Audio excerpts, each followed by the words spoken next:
नमस्कार दोस्तों, आज की कहानी है आत्मनिर्भर। सुनो, ये साड़ी कितनी सुंदर लग रही है। प्लीज़ ये मुझे दिला दो, केवल 1000 रुपये की है। दुकान पर लाल रंग की साड़ी देखकर शीला बोली, रुको माँ से पैसे लेकर आता हूँ। कहकर सुशील वहाँ से चला गया। शीला की शादी को अभी 6 महीने ही हुए थे और वो अपने ससुराल वालों के साथ दिल्ली घूमने गई थी। वहाँ उसे एक डिजाइन की साड़ी पसंद आई जिस पर कढ़ाई का भी काम था और अपने पति से वो खरीदने के लिए बोली। सुशील, जो अपनी सारी कमाई अपनी माँ को दे देता था, अपनी मम्मी से 1000 रुपये लेने गया। आखिर पत्नी ने पहली बार कोई इच्छा की थी, वो भी एक साड़ी। सुशील के पैसे मांगते ही लक्ष्मी जी जोर से बोली, क्या कहा? 1000 की साड़ी? तुम्हारा दिमाग खराब है क्या? कोई पैसे नहीं है मेरे पास। महारानी को 1000 रुपये की साड़ी चाहिए।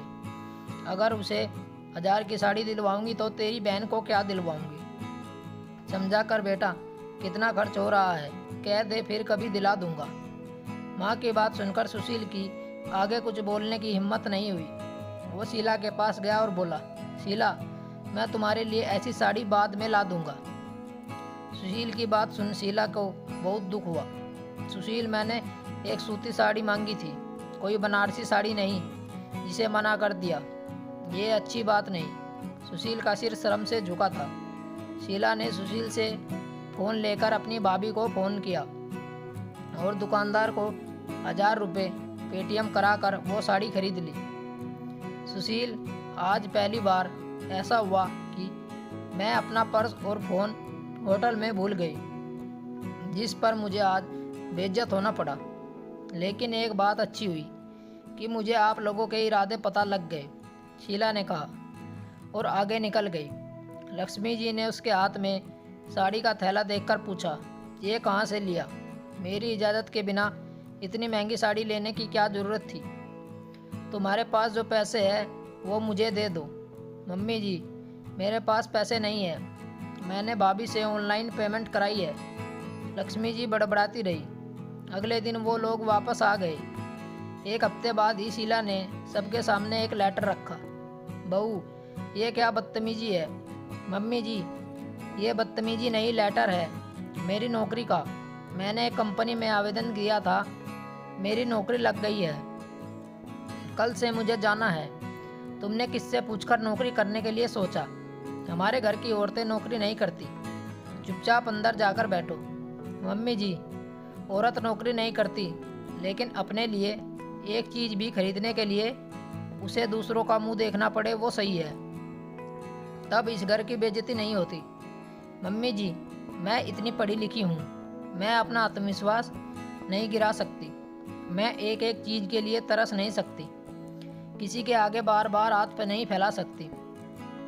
अब मैं आत्मनिर्भर हूँ और अपना खर्चा उठा सकती हूँ। उसके लिए मुझे अब अपने आपके बेटे से कुछ नहीं चाहिए, कहकर शीला वहाँ से अंदर चली गई।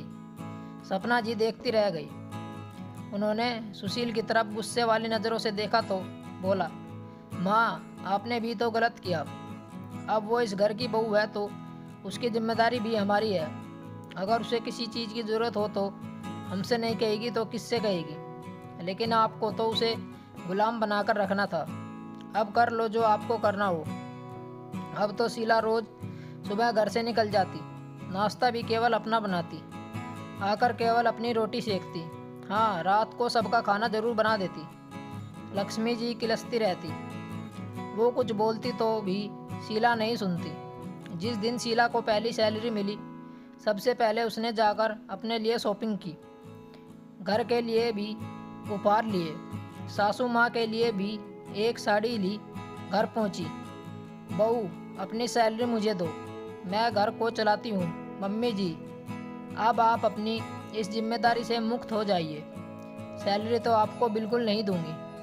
अब अपने पैसे अपने हाथ में रखूँगी, जिससे जब मेरा मन कुछ खरीदने का करे तो मैं खरीद सकूँ। हाँ, जब मन करेगा तो आप सबके लिए तोहफे भी लाऊंगी। और ये लीजिए, मेरी पहली कमाई से आपके लिए साड़ी। अब मैं समझ गई कि एक लड़की को आत्मनिर्भर क्यों होना चाहिए। और हाँ, अब आपको एक सलाह ज़रूर दूंगी। मेरी ननंद को आत्मनिर्भर जरूर बनाना, क्या पता उसे आपसे भी तेज सांस मिले। मेरी नसीहत को गांठ बांध लीजिएगा। शीला सबके तोहफे उनके हाथों में देकर अंदर चली गई और लक्ष्मी जी उसे देखती रह गई।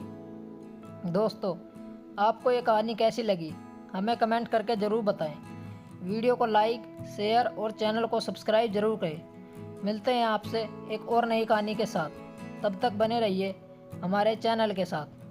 कहानी सुनने के लिए आप लोगों का बहुत बहुत धन्यवाद।